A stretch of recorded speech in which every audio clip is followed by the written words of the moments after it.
They have done human experiments with breathing these things. In fact, in the movie, when they first illustrate the mouse breathing the liquid to make the guy believe it's possible, that mouse really did breathe the PFC liquid and survive. We saw the experiment right in front of our eyes, right? We saw the immediate panic. We saw the mouse breathe and calm down. It was done 5 times with 5 different mice. None of the mice died doing this. So this is a real thing. Right, it's a real thing. And they've done it with humans. And what they find is that if you don't get all the liquid out of the lung, the human gets pneumonia. Yeah. 3, 2, 1, punch it. Could you jump to light speed in that tin can? Go back in time in a DeLorean? Will it crash or take to the sky? Tell me, smart guy, does it fly? Welcome to Does It Fly? The podcast that puts your favorite sci-fi properties, inventions, and conceits to the test. I'm your mad scientist, Hakeem Oluseyi. And I'm your pop culture expert, Tamara Krinsky. Time to dive into today's topic and see, does it fly?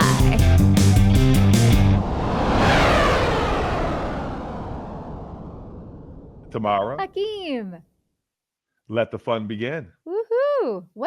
I gotta ask, what's on your shirt? Oh, this is one of my 2 favorite upcoming NASA missions, but it's not NASA. It is a space powerhouse that most people probably don't know is a space powerhouse. And that is Johns Hopkins University has this laboratory called the Applied Physics Laboratory, Okay. the APL. Okay. Yeah, and so they did Dragonfly. They did the Parker Solar Probe. They've done a lot of different missions. And what's really cool about them is that their control room actually has a plaque that says it is the center of the universe.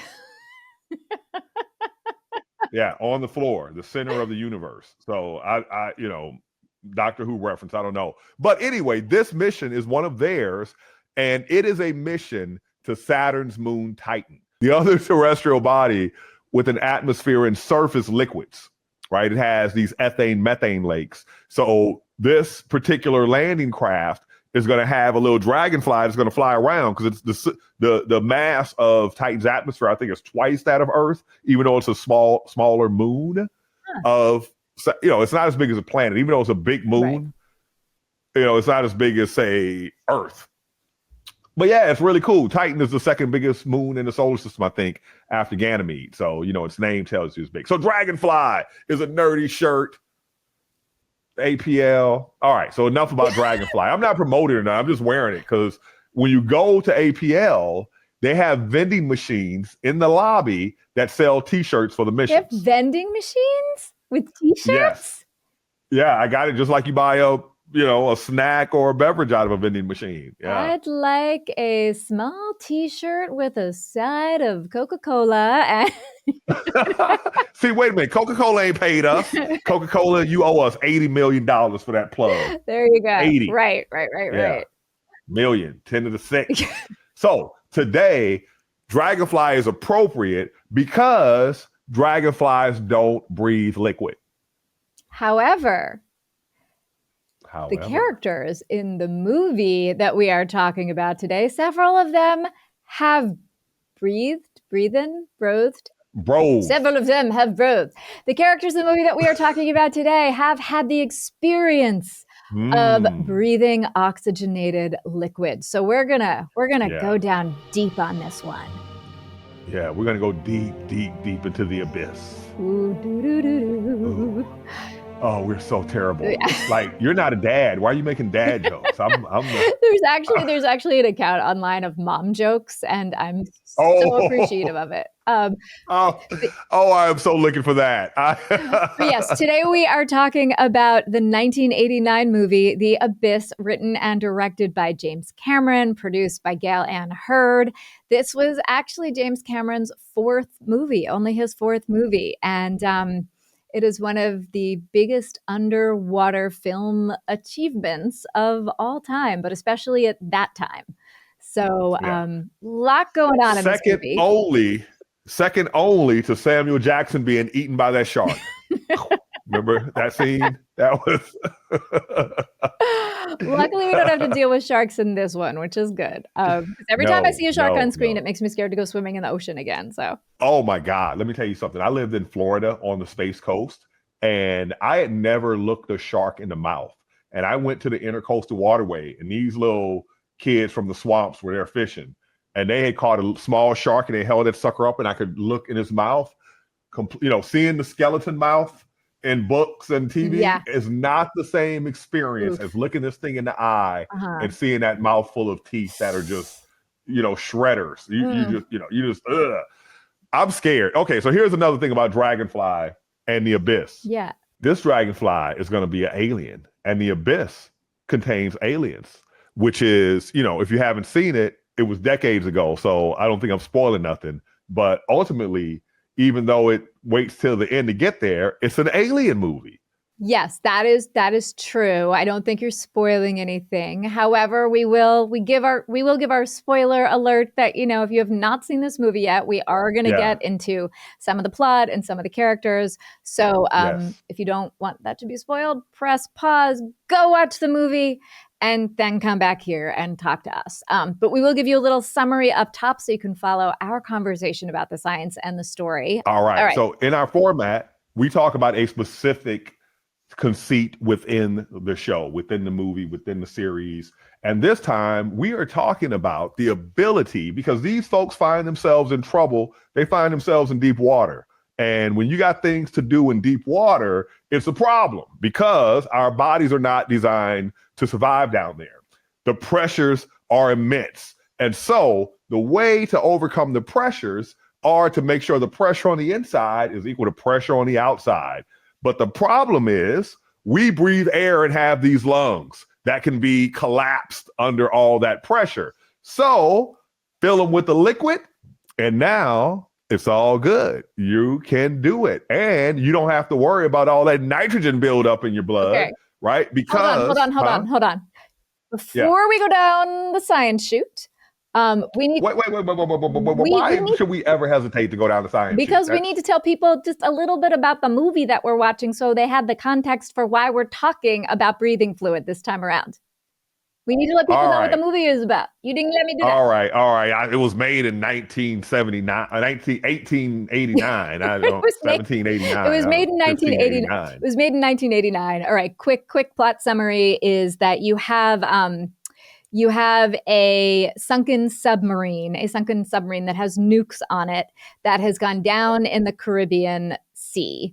And so Navy SEALs pair up with the divers on an underwater oil rig to go and figure out what has happened. And of course, there's a lot of tension between the SEALs and the guys on the oil rig because, of course, why not? There's some conspiracy theory. There's, as Hakeem mentioned, some aliens who show up. But the key thing is that they constantly have to go down deeper into the ocean because they are on the edge of a trench, that's, I think, 2 miles down. So that's the setup for why they have to go so far down into the ocean because, of course, there's a nuke that has to be reclaimed. Otherwise, everything goes kaboom.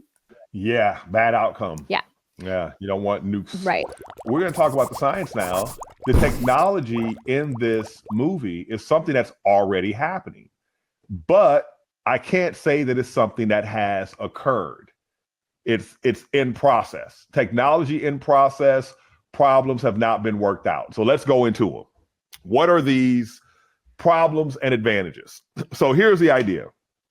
We have these organs for extracting oxygen that will, our mitochondria will take and create energy chemical bonds in these molecules, ATP, that we then use to run our bodies. Okay.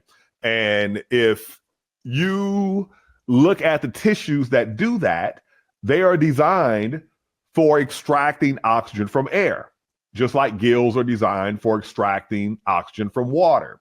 And so when you think about the science of it, there's a whole science of interfacial engineering. When you put two things in contact that are dissimilar, how they interface, what exchanges, how, if you're growing one layer on another, I mean, if you want one to stick to the other, I have a textbook on interfacial science. Okay. I'll give you the example that most of us deal with. You go in water, you go in the swimming pool, you open your eyes, and you can see, but you put on goggles, and now you can see clear as day, right? So what's the difference? The difference is that here's what's happening. The light ray is entering your eye, it's going into a liquid, right? The lens and the cornea change direction of the light. Going into the liquid changes the direction of your light, and you end up with a formed image on the back of your eye. So your eye takes into account that the light is going from air to liquid. But when you're underwater, it's liquid to liquid. So the way you see a spoon bend in a glass of water, that's what your eye is accustomed to. Now imagine that you have that same spoon in a cup of water, you put another cup of water on top, and now the bend goes away, right? You don't see the bend anymore because now it's fully submerged in water, right? Yeah. So your eye is depending on that bend being there. So you put on goggles, you're putting a little air pocket in front of your eye. So now you can see clearly. You can do the same thing. You don't have to have goggles. You could like make an air pocket with your hands, right? And go under the water. And as long as there's air touching your eyeball, you see clearly, right? So your lungs got the same kind of problem. They're used to air touching the, what are these things called? Alveoli? Alveoli, yeah. Yeah, these little, Little sacs of cluster sacs inside your lung. They're tiny. They have some fragility. And there's a physical process called diffusion that occurs across the membrane, right? The oxygen goes in, the carbon dioxide goes out, right? Now, if you want to do that using a liquid, you need a liquid that already has a lot of oxygen dissolved within it so that your body can perform that process, right? It's not like there's some little tiny humans in there, like, oxygen molecule, get in. Oxygen molecule, get in. Get out. There's no Oompa Loompas inside doing that. No Oompa Loompas, no whatever Santa uses, none of them. Right. So, there are, processes like osmosis that we all, how things will cross a membrane. So you have to have the physical interfaces right. And you have to have the concentrations of the gases right. And you have to have a liquid that can dissolve those gases. So what do you want? You want to have a lot of oxygen dissolved into it so that when it goes into your lung, that process will occur across the alveoli membrane and the oxygen diffuses from the liquid into the lung. And you want the reverse process. You want carbon dioxide in the blood to go out into the liquid to be removed from your body, from your system. So they thought about, when I say they, the scientists, engineers who worked on this, what could work, and they found two liquids. Wait, Hart, just when you say they, you're talking about in real life scientists working on this, not movie life, right? That's movie life. Because here's the thing. The movie folks took the real one that they were working on. No, I get that. I just wanted especially for people who are listening and not watching this, I just wanted to clarify. You're talking real life right now. So, okay. So you were saying real life. They took the...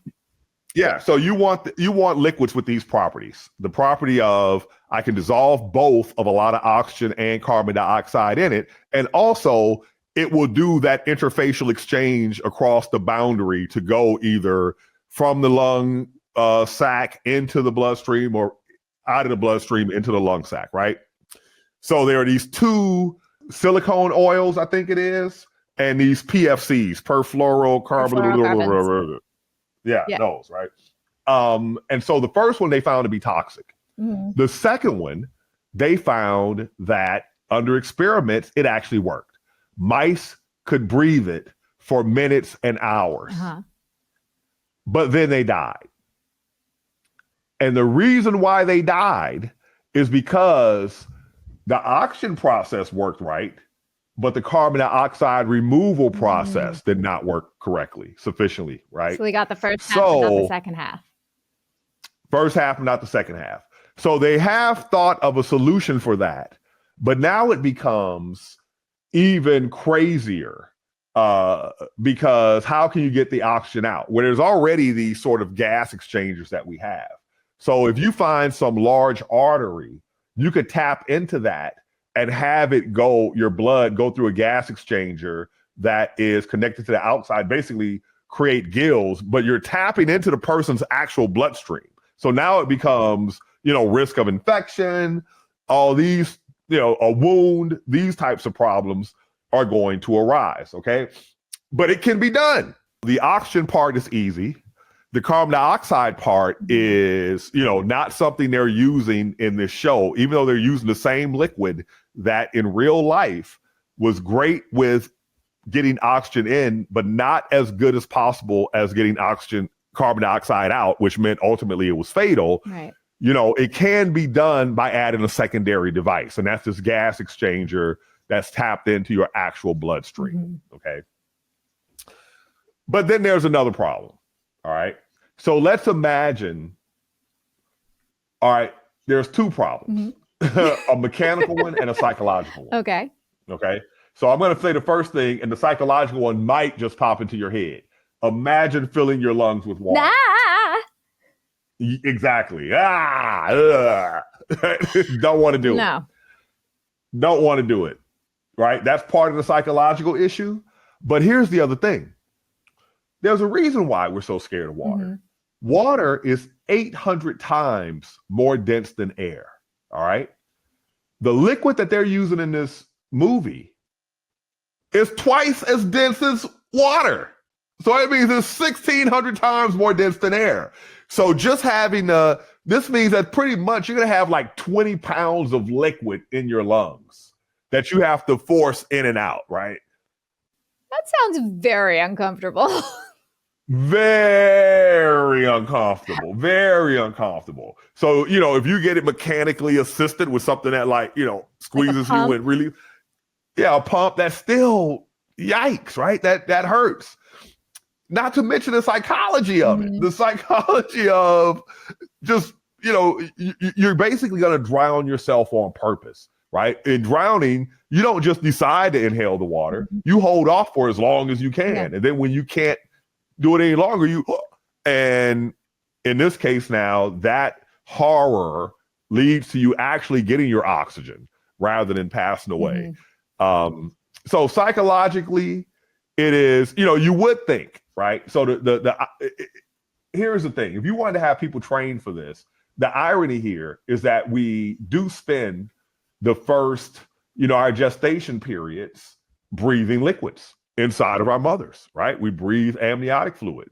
And so, humans already breathe liquids, but by the time we're our age, that is the last thing we want to do. So the psychological, the mechanical, the chemical, the physical, everywhere there is a challenge, even though it's something that's being engineered and solutions are being thought about how to make it work in the real world, because there's reasons you want to do it. I have a question, because I did read, and just doing a little bit of, research on this for this episode, I did read that they are using it not for big humans like you and me, but they are using it for babies as a treatment who have, for example, because this actually happened with my daughter, so this gets a little gross, but basically there's a thing when women are giving birth, where sometimes the babies, while they're still inside, they poop in the sac, right? And so once that happens, and it's called meconium, and so if you have meconium in the sac,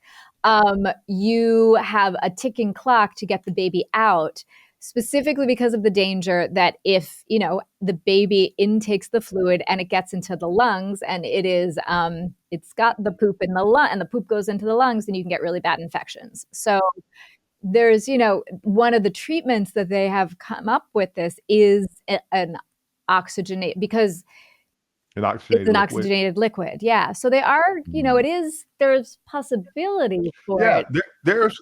People do that with medical treatments to people who have had lung damage of certain sorts too, right? It is in the medical world, but here's the distinction. Yeah. There's the duration that you're doing this, and there's also the amount of exertion that your body does. So here in this movie, they're doing stuff and they're doing it for extended periods of time. So, they have done human experiments with breathing these things. In fact, in the movie, when they first illustrate the mouse breathing the liquid to make the guy believe it's possible, that's not CGI. That mouse really did breathe the PFC liquid and survive. We saw the experiment right in front of our eyes, right? We saw the immediate panic. We saw the mouse breathe and calm down. Yeah, and just to sort of set the stage for people who may be listening instead of watching, basically the first time we sort of see this technology from the Navy SEALs in action is they plop a mouse into essentially like a bag or a cage filled with the liquid, and you see the mouse struggling, and then you see the mouse calm down, and that is purely practical. They had advisors. None of the mouse died. It was done 5 times with 5 different mice. None of the mice died doing this. So this is a real thing. Right. It's a real thing. And they've done it with humans. And what they find is that if you don't get all the liquid out of the lung, the human gets pneumonia. Yeah. Right.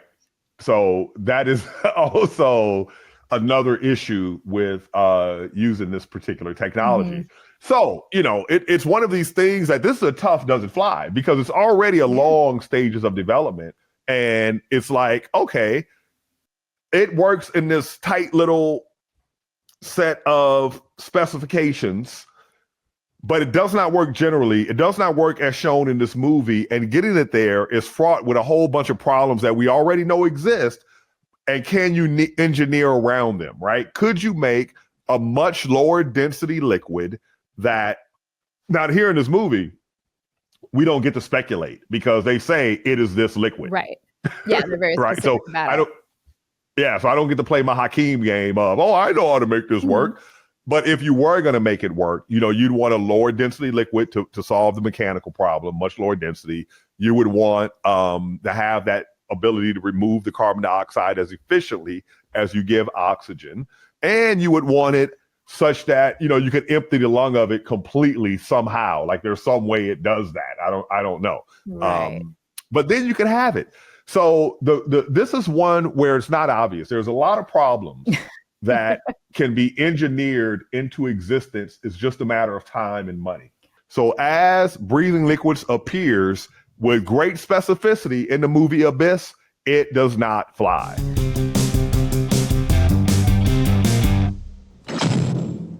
But it is amazing science that is real. So in the real world, it is trying to fly. It's attempting to fly. But there's problems that keep coming up that you can figure out solutions to them, but those solutions have their own problems. So then, okay, so what's interesting to me is, kind of what you mentioned, a couple things. So first off, the way that it's introduced, right? So this is introduced, as I mentioned, you've got the team of divers on the rig, and then, which is led by Ed Harris, who plays Bud. Mary Elizabeth Mastrantonio plays. Love that. What a perfect name for the character, Bud. I know. Bud Brigman. And then his almost ex-wife is played by Mary Elizabeth Mastrantonio. Lindsay, who really resents being called Mrs. Brigman because Wait a minute, is there an Oscar for like best character name in a movie, in a drama, best character name in an adventure? No, but there should be. There should be. Although this film actually won. Pussy Galore could have been the first winner. I'm just saying. This film actually won. It won an Oscar for visual effects. Oh, I'm not surprised. I remember that. Yeah, it was nominated for 4 Oscars, and it won for visual effects. Wow. Which is ironic because what I was actually going to say is, all right, so first off, Navy SEALs, this idea that this technology, this development exists, comes from the Navy SEALs. So I think first off, by introducing it that way, it's not like they've just got it hanging out on the rig, right? Like it's a corporate thing.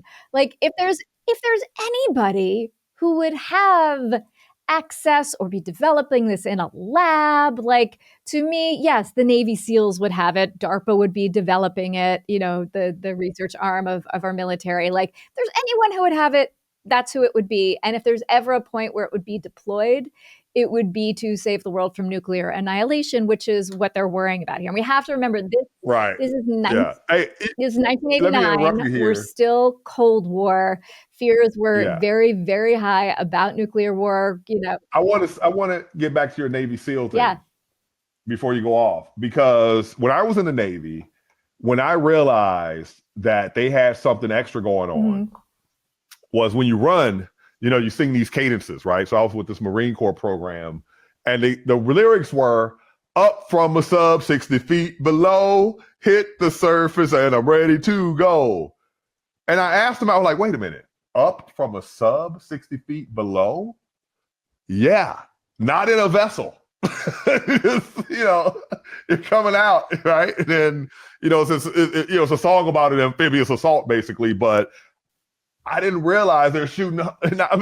Humans are exiting subs to stealthily get in is pretty wild, right? It's crazy. And you see some of that in this where, you've got both the divers from the rig and the SEALs swimming down there real far down below. So, yeah. And then, as I was saying, it's kind of ironic that, it won an Oscar for visual effects because so much of this movie, as you were saying, was shot practically.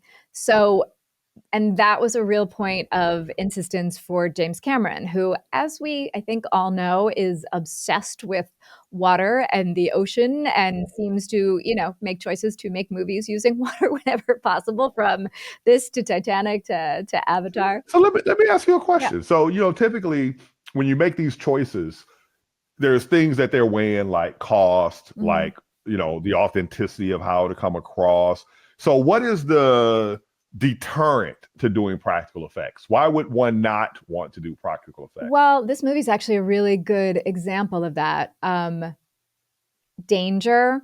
It usually comes down to danger and cost, and whether something's actually, and how danger, cost, and art, I would say, right? So like in this case, how dangerous is it for them to actually be shooting in water? The cost is, how expensive is it to do it practically versus doing it in post-production? And then there's the art of it. And that covers a couple things, which is, on one hand, can you make it look real through practical effects, or is it going to look kind of dopey? On the flip side, if you do it through CGI, how advanced is the CGI at the time? Remember, this is 1989. Now we can do a lot more things with CGI, or is it going to look, not so great? Is it going to look crappy? But on the flip side, CGI pretty expensive too? Yes, for sure. Less expensive. Less expensive now than it was. And then the other piece too, though, is what is the art piece of it, is what is the effect on the actors? Because when you're shooting visual effects, as opposed to special effects, which is the practical side of things, with visual effects, you're usually shooting with things that aren't there, right? So like, I'm looking, like right now you can't tell, but like there's the edge of the tripod that's holding the camera for this shoot. So they will put a tennis ball there and say to me, that is the eye of the scary monster you are looking at. So you're going to do your whole scene, looking at that, because the visual stuff is not put until later.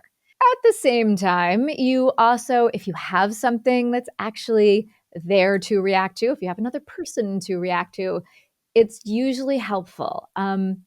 In the case of this movie, from all the stories around it, you had an incredibly arduous shooting process, because approximately 40% of this was shot underwater, because James Cameron really wanted to have it be practical. At the time, there wasn't in existence a tank that was big enough to shoot what they wanted to shoot. So their solution was that they finally found, they actually found a spot in South Carolina, in Gaffney, South Carolina. It was an abandoned nuclear power plant. And there was an empty containment chamber that they used as their big chamber. That was chamber A. Yeah. And then they had that was tank A. And then they had a B tank as well that was a little bit smaller that they shot in. And it was at the time, it was the largest underwater set ever constructed. That just sounds wild. It's nuts. Underwater set. Right. Yeah. Right. So when you think about, the breathing of the liquid, and this comes we were talking about. SpongeBob makes it look so easy, but go ahead. Yeah, I know, right? We were talking about the mouse earlier, and then so they sort of lay the track for it. They lay the track for it, and then where you see it come into play, and again, like, spoiler alert, and then you see it again, towards the last third quarter of the film, where Ed Harris's character has to go all the way down 2 miles into this trench in the Caymans, to retrieve, to basically deactivate, I think would be the proper word, deactivate the nuclear weapon. And he's going so far down that he needs, as you were saying, something in his lungs that would withstand the pressure at that far down. And so that's where they're like, well, let's use this oxygenated liquid, shall we?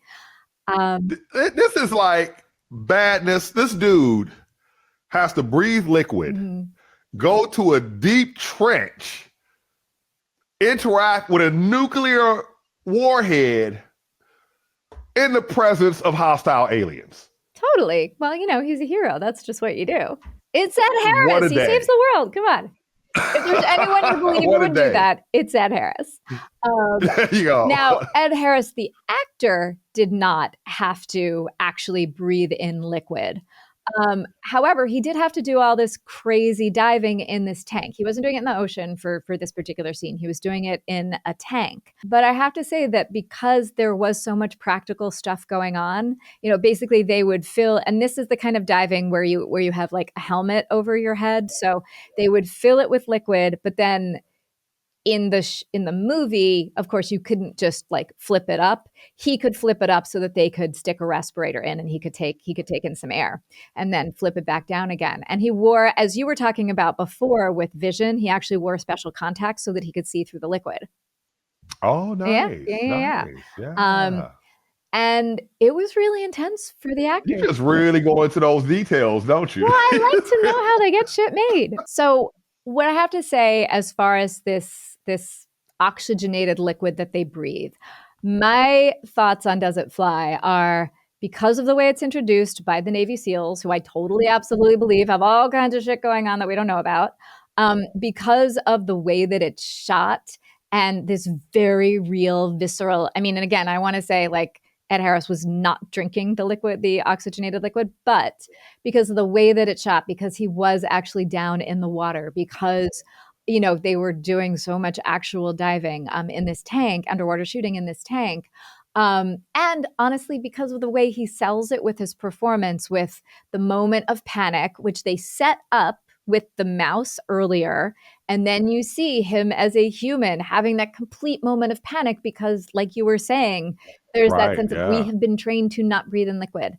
Right. Then, I would say it flies. And I actually found there was a great quote from Van Ling, who was James Cameron's technical and creative research assistant. So there was an op-ed that criticized the film, and he wrote an op-ed back. He wrote a response to criticism because one of the lines that you hear in the film is to justify this thing about, like, it's fine, you'll be fine with this oxygenated liquid, is we breathe liquid for 9 months in the womb. And somebody took issue with that because it wasn't like completely spot on with how that happens. So Van Ling wrote, as for the breathing liquid for 9 months line, Benson should realize that although the fetus gets its oxygen from the mother's bloodstream until birth, it is completely immersed and living in amniotic fluid, which is the point of Monk's line in the film. In reassuring Bud, Ed Harris, that living in a liquid environment is not a new experience, he's playing with the facts in order to get across the concept. Even sticklers for detail like Jim Cameron and myself are willing to sacrifice a small amount of accuracy for dramatic clarity, which is a factor that many critics and researchers, including myself, sometimes forget. And what I love about that quote is I think it illustrates really well this like relationship between real science and science fiction, and where you can get inspired by something scientific. And this oxygenated liquid is one of the things that truly inspired James Cameron to make this movie. He actually heard a talk from the first human who ever tried to breathe oxygenated liquid. And that's part of what inspired this movie. And they stuck as closely to the scientific facts as possible. They tweaked it a little bit, but they never, for me, totally destroyed this, went too far so that I didn't believe the story world. I went with the what if. So I say that the breathing, the oxygenated liquid in the world of the abyss flies.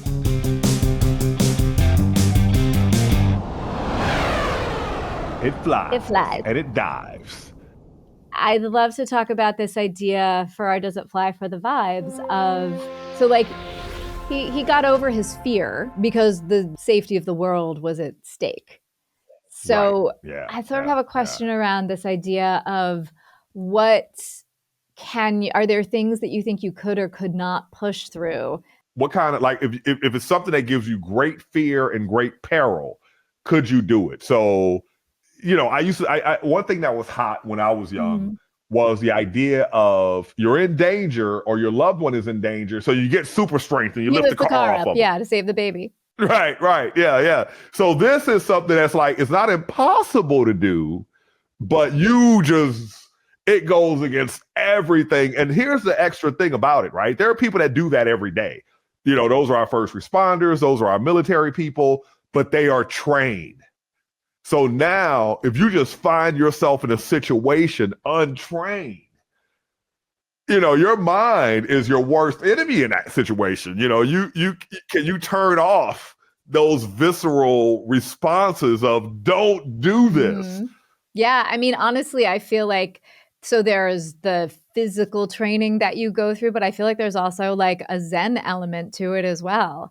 And then there's that thing where your body just takes over. I mean, I may have told you this. We had done an episode of Tomorrow's World Today where we were looking at AR and VR. And one of the applications for it, I hate to say it, was that they were using the VR goggles to train educators about what to do if, God forbid, there's a school shooting. Because, as you were saying, like when you're in that situation, your adrenaline is racing, your rational thought is like out the window. But if you have physically trained so that you have the muscle memory of what to do, your adrenaline can take over. It can override the fear of what you might need to do in that situation, but your body will react because you've got that muscle memory. Right. Yeah. Your brain doesn't have to, you basically take the brain out of the equation for now. At least the part of the brain that will stop you from doing what you need to do. Yeah. But, it sometimes can get hairy. Like another one, I forget exactly how we used to phrase this, but it was a thought experiment. It may have come from a movie or a TV show, but the idea was you had to like walk across a 2x4 or something like that between two locations and you're at a very high altitude. Could you do that to save your loved one? Because, that's a toughie. Looking down, you will freak yourself out, shake, and fall off. Yeah. So you do have to achieve Zen. You do have to. You know what? I've been in that exact same situation. What? I've been in a virtually the same situation. In 2010, there was a total solar eclipse that was visible from two islands and Argentina, but not good viewing because it was at sunset. The two islands were Easter Island and this tiny island in the Cook Islands called Mangaya, which happens to be the oldest island in the Pacific. Once Easter Island knew this was happening, flights, lodging, through the roof. I'm using the people's money to go study these total solar eclipses with my two graduate students. So we ain't got that kind of budget. So we go to the Cook Islands, this small island where there's fewer than 400 inhabitants, all native Maori. The island is peppered with caves. And the ancient people of the island used to go to war and they would hide out in the caves for like weeks and months. This is an extensive cave system. Long story short, my graduate students meet this guy who's like, oh, don't go to the regular caves that people who visit the island go to. Come visit my caves. Oh, no. Yeah. The first thing, we get in the man's cave and there are skeletons laying there. Like, I don't know if you've ever been in the presence of like a bunch of human skeletons. Thank goodness I have not. I consider myself lucky. It is a freaky thing. I'm sure, yeah. I don't think of it like a rock. I'm just like, he picks up a skull, like, oh, don't worry about it. And I'm just like, I made a slight touch of a bone. I couldn't even get myself to, touch it. But then there were times in there where we were in such death-defying situations that, I can't go into the details because it's a long story. But I mean, we could have easily broken the back, died. But it got to the point where I'm climbing this thing inside and I'm getting nervous and my legs start shaking. And I have to say to myself, oh, no, Hakeem. We can't have that. That is not helping you. And I cut it off. And I did that climb on that slippery, sharp, razor sharp coral, that, ancient coral that we were climbing through, and made it out the other side. We get to the final chamber and we're like, oh, all you see is a giant hole like 4 or 5 stories up. You literally have to grab vines and put your feet on the wall, dude, and put your life in these vines. Yeah.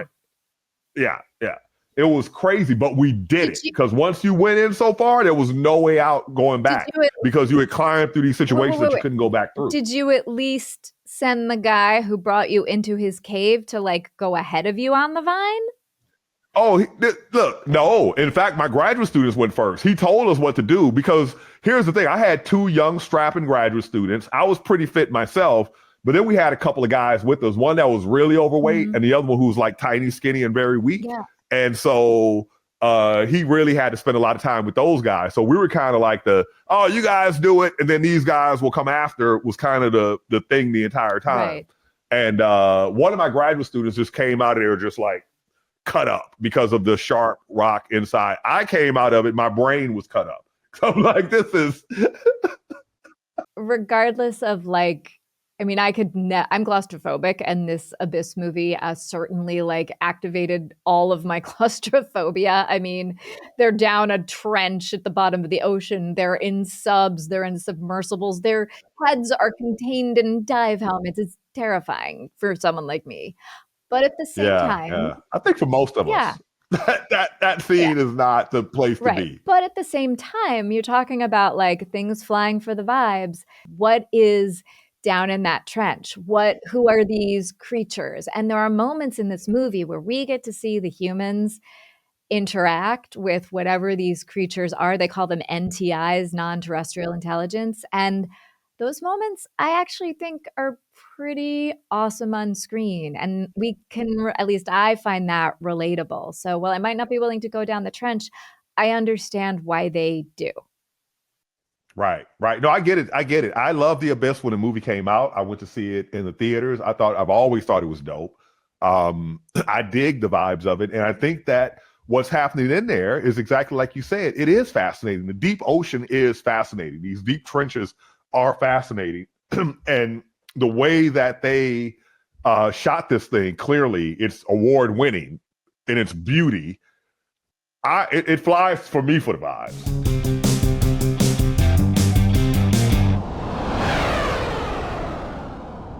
Wait a minute, I have a question. Is there a way to track the people who listen to or watch our podcast to see if they actually do go and watch the movie and then demand a royalty from the or finder's fee from the owner of the movie franchise? Can we develop that technology? I mean, I'd be all for that, but it's hard just enough getting streaming numbers from the streamers. So I'm guessing they're not going to want to share that accounting with us, but we can try. That's pretty wild. Because here's the thing. Here's how we can do it. If we put the link in our description, they click that link, then we know they're coming from us, and we get the money. That's okay. By the way, speaking of that, for those who may be new to Does It Fly, our producers do an amazing job on our website of all the stuff that Hakeem and I talk about, some of the behind the scenes things, some of the science pieces that Hakeem mentions.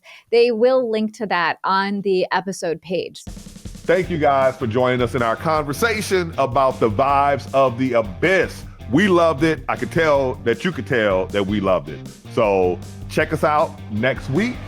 We come out every Friday, not just this Friday. And if you want to see our old episodes, you can find them where Tamara tells you where to go. You can find us at Does It Fly Pod on all the socials. Please check out doesitfly.com, and we will see you at the next episode. See you later.